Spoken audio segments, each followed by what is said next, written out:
Alhamdulillahillazi arsala rasulahu bil huda wa dinil haq liyuzhirahu 'ala ad-din kullih wa kafa billahi shahida. Wa usalli wa sallim ala rasulihil karim wa ala alihi wa sahbihi ajma'in. Saudara Menteri Pendidikan Tinggi, Saudara Zamri, Saudara Mustafa, Timbalan Perdana Menteri, KPPA, KSU dan rakan-rakan yang saya muliakan. Pertama, izinkan saya mengatur setinggi kesyukuran kepada Allah SWT yang dapat bersama dalam acara yang dibuat cara yang amat terburu-buru tapi berkesan. Dan kerana Saudara Zamri berhasrat untuk menentukan ini acara pertama saya di mana-mana kementerian, dia lupa saya luncur padu pada hari 2 hari bulan yang lalu.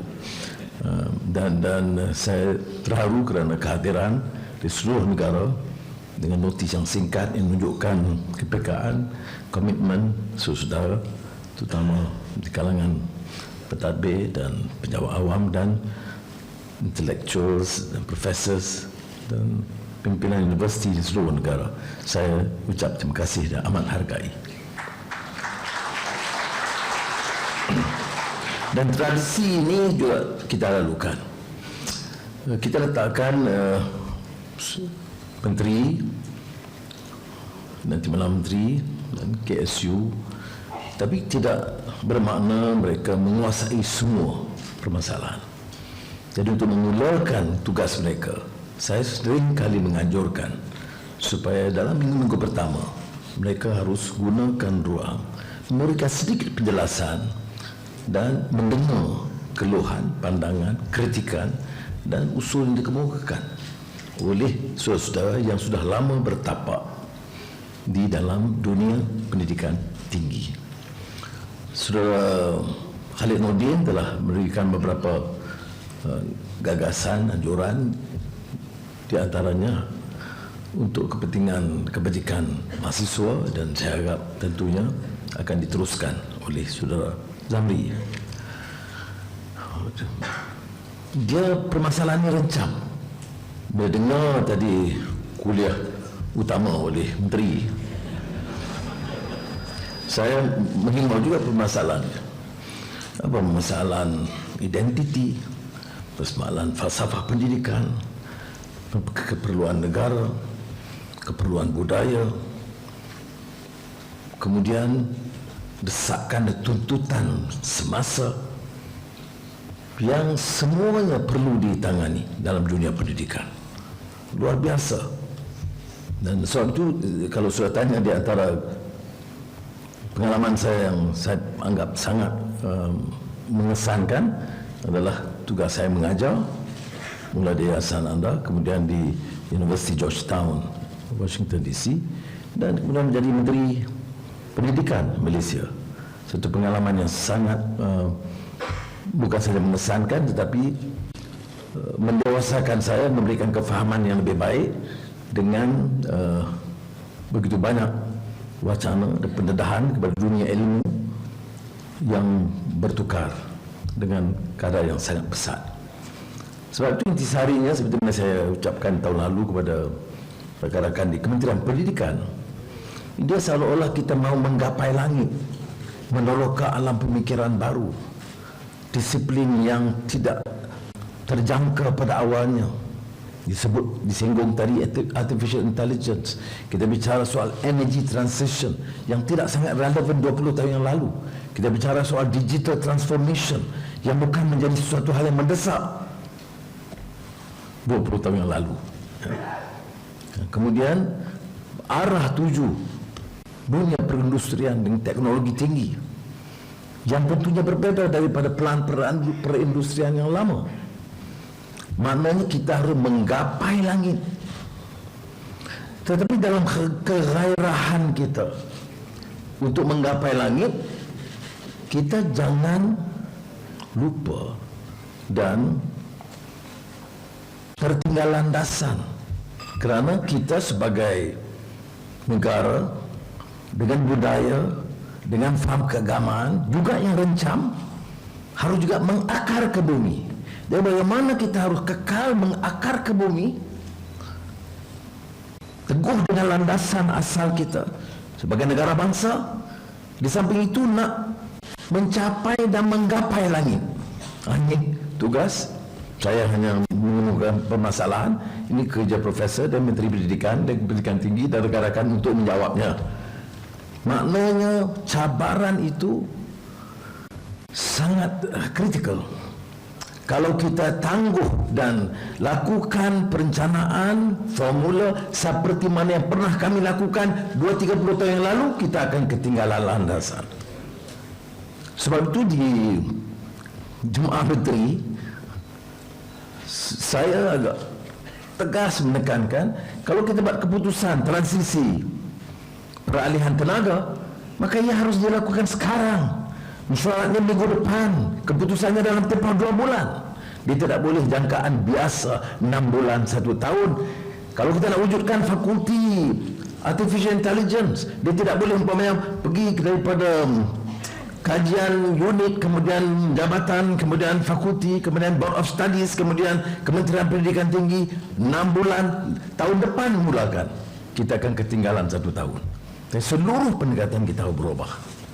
Dan ini cabaran ini disebut tadi, menangani permasalahan dalam dunia pasca normal, post normal times, yang dirumuskan hanya tentang chaos, complexity, contradictions. Tetapi satu terminologi yang sangat relevan dalam menghadapi atau menangani permasalahan dalam post normal times ialah simultaneity. Semuanya berlaku dalam masa yang sama. Apa memang kita yang menekan kita? Climate, ya. Digital, ya. Termasuk AI. Ya. Tenaga, transisi tenaga, ya.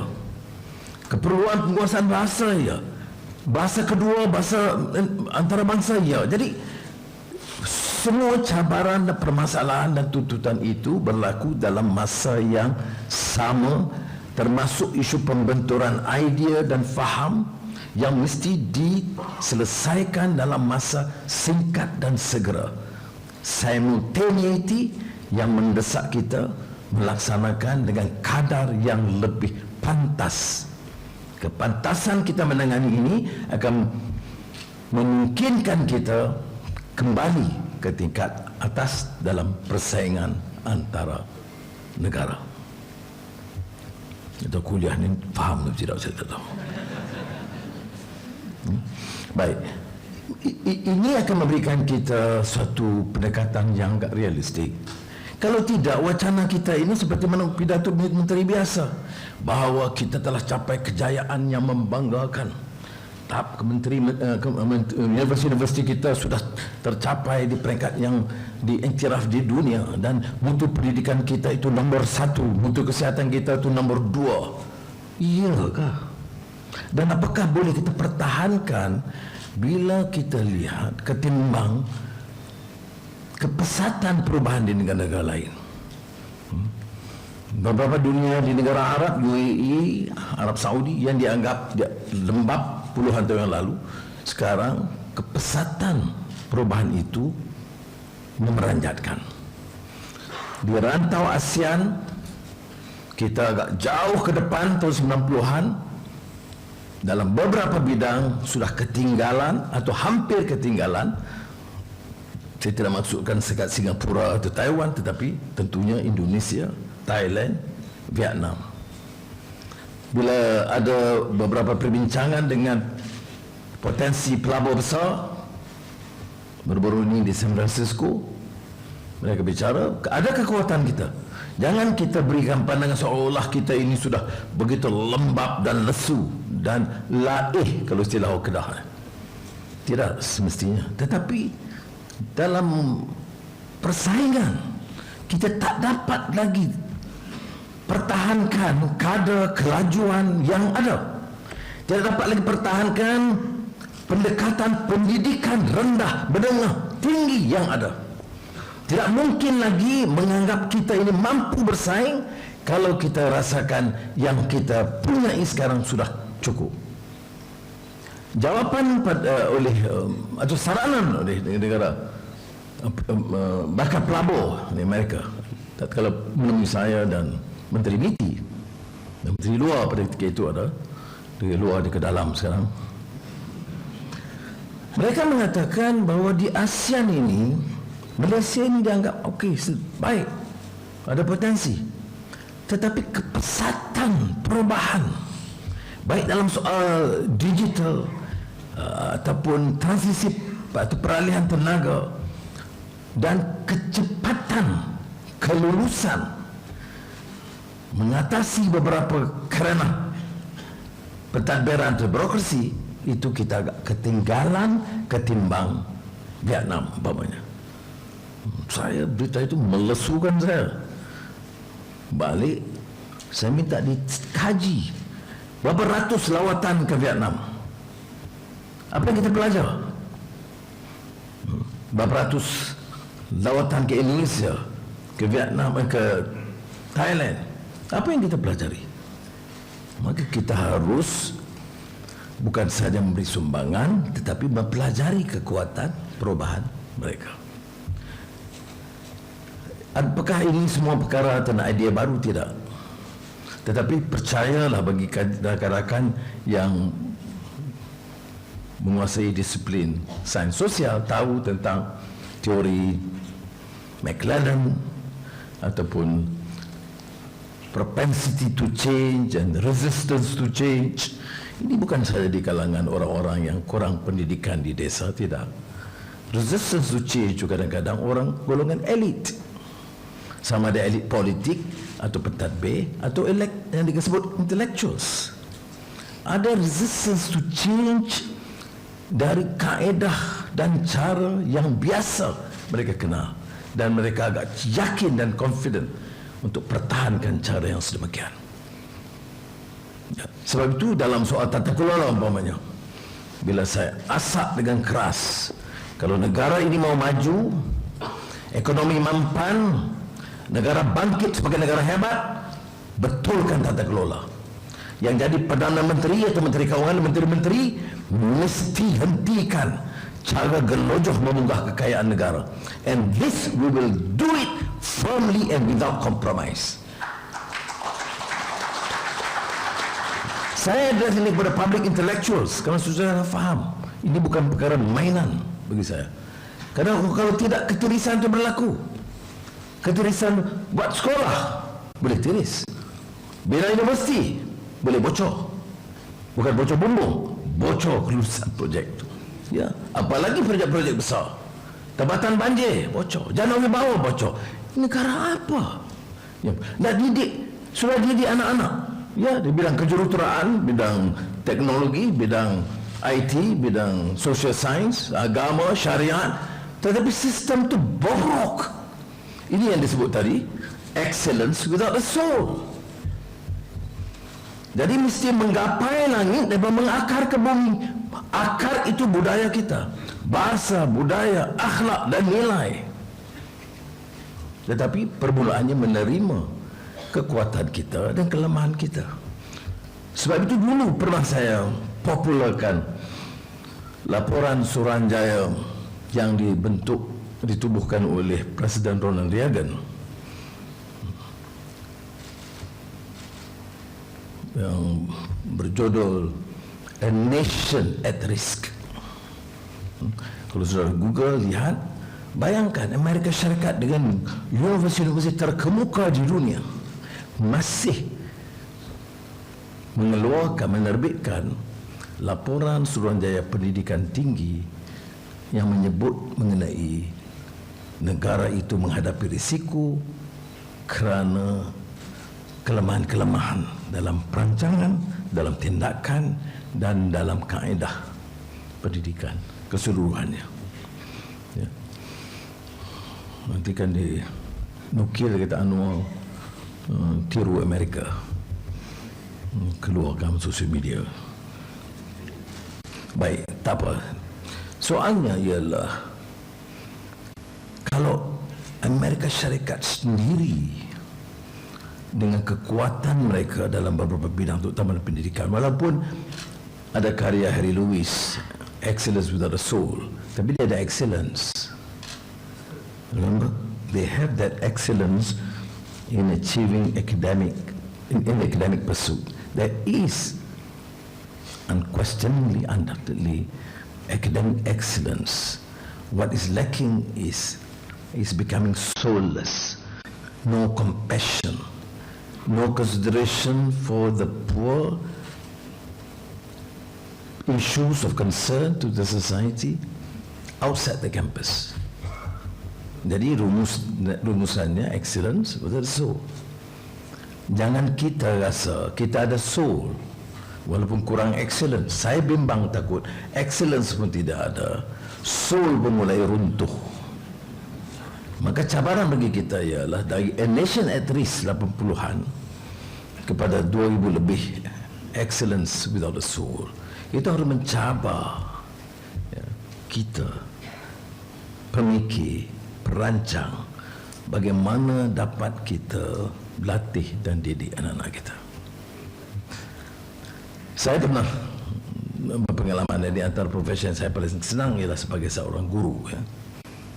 Biasa anda begitu lama, kebanyakan untuk peringkat tingkatan 6, dan kemudian sekadar visiting fellow dekat Oxford Science dan mengajar di Georgetown.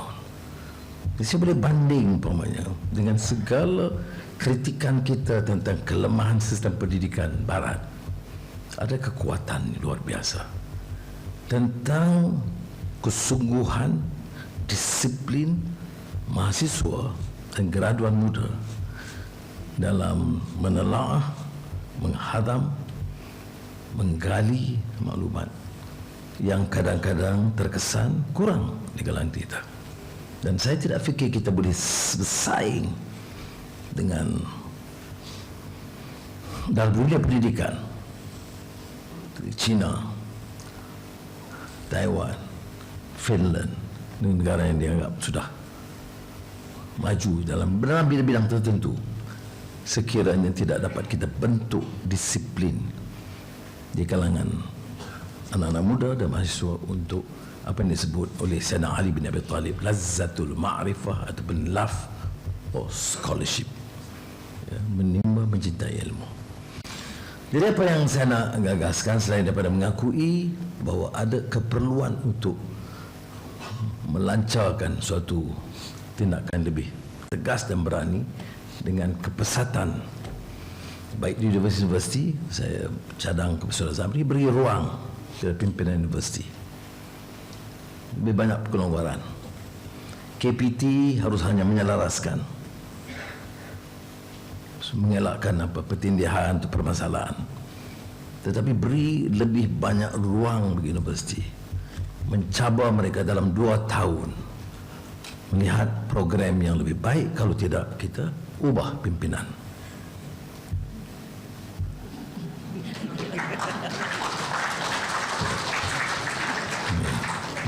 Ini termasuk menteri dan Perdana Menteri. Kalau ini jadi pendekatan kita, mana kita bagi ruang. Sekarang ini, bila kita bicara universiti, dia kata, ya kami kemukakan, tapi penyelarasan di KPT tak jelas. Bawa kepada fakulti ya, tapi Senate dan universiti. Jadi pelbagai kekangan. Saya fikir universiti ini harus beri ruang yang lebih.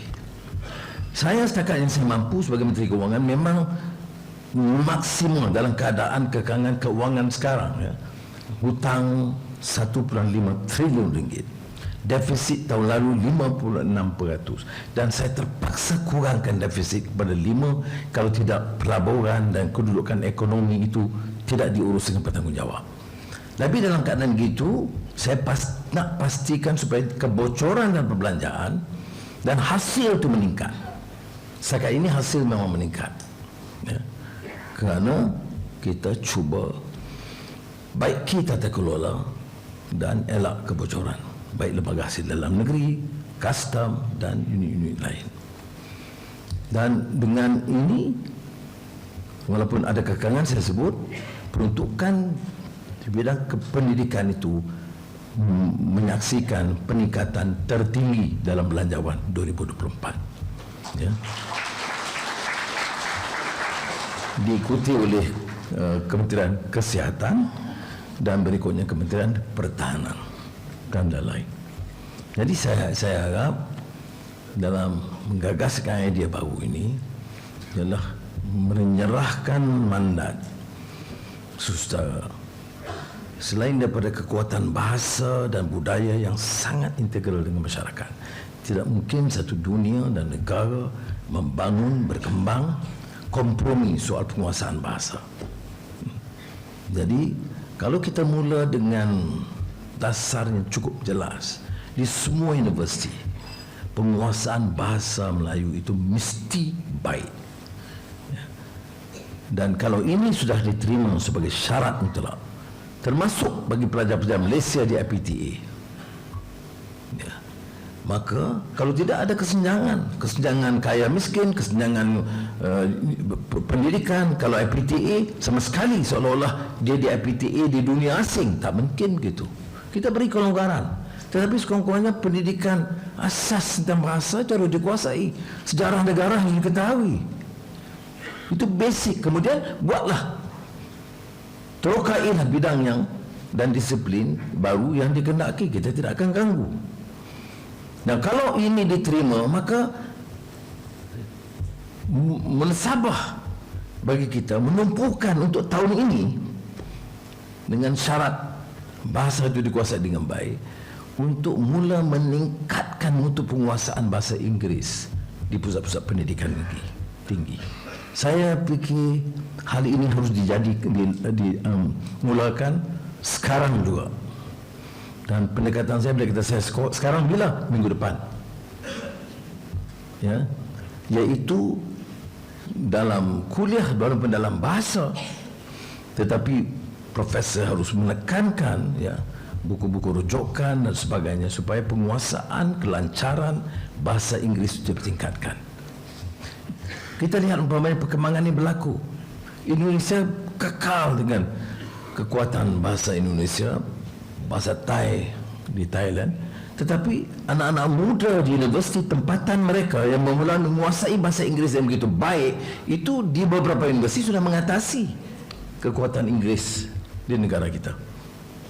Jadi jangan kita jadinya menjerit soal bahasa. Ada yang kemudian fobia kalau kita sebut penguasaan bahasa Melayu. Ada juga golongan yang agak elit kota ni, wah, dia fobia bila sebut ini masalah anu.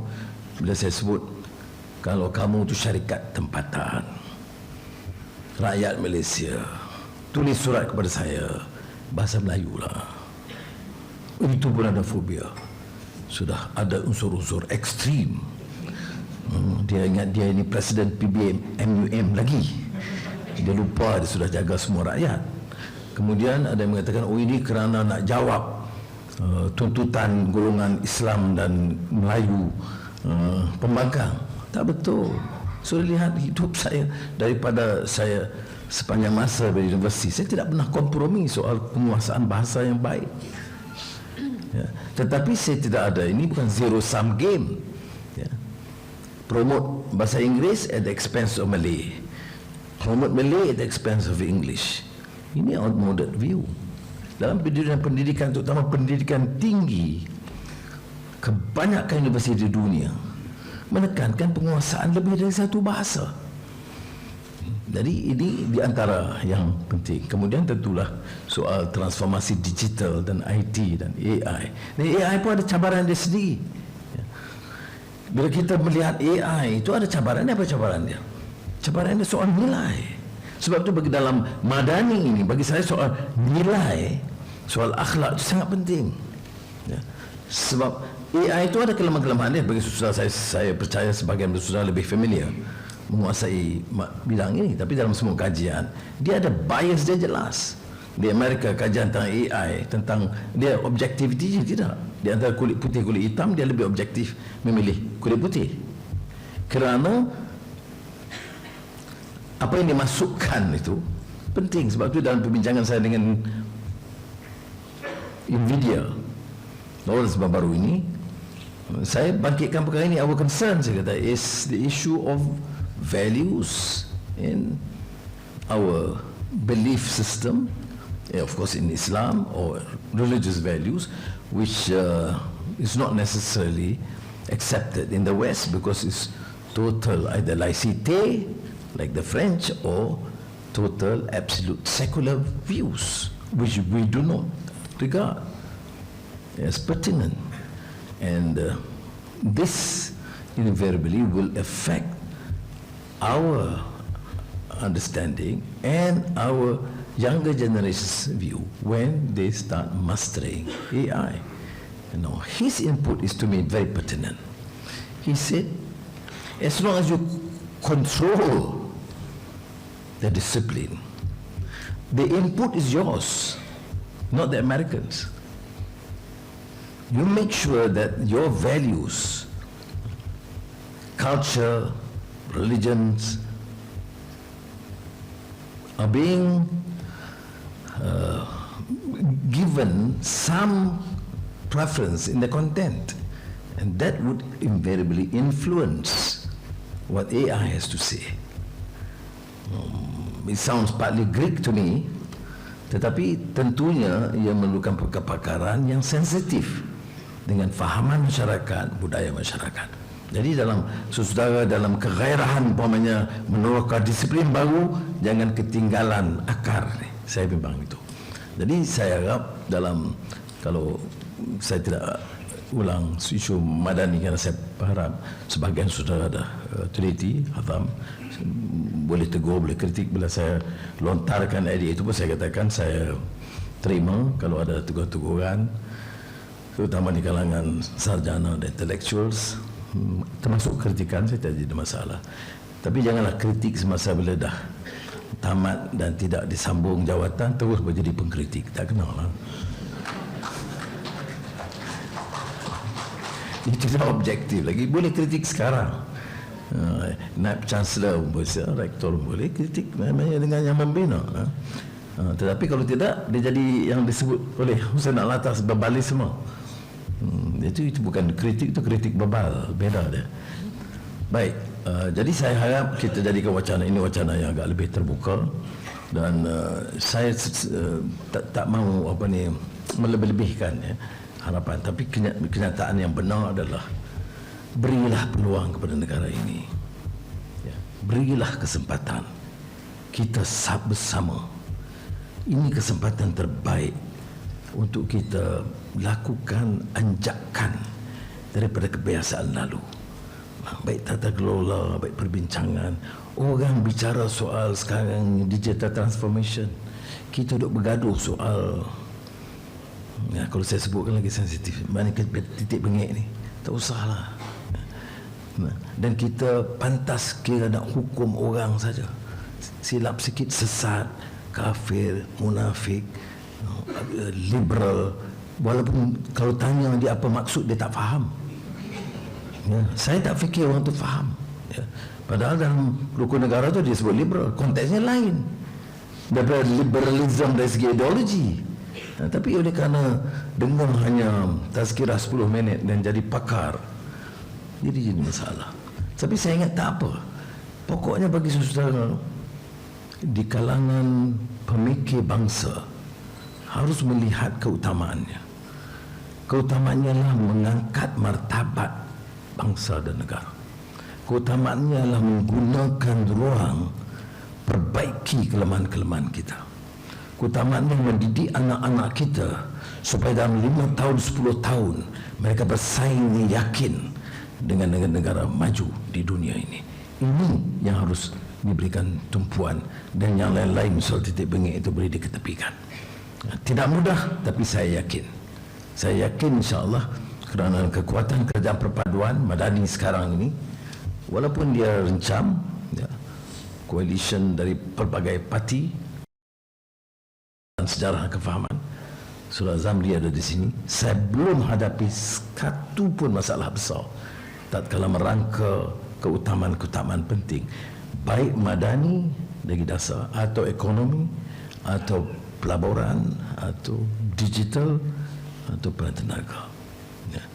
Belum hadapi apa masalah, kerana pemusatan kita sekarang ini ialah ke arah perbaiki sistem tata kelola dan mengangkat martabat negara ini.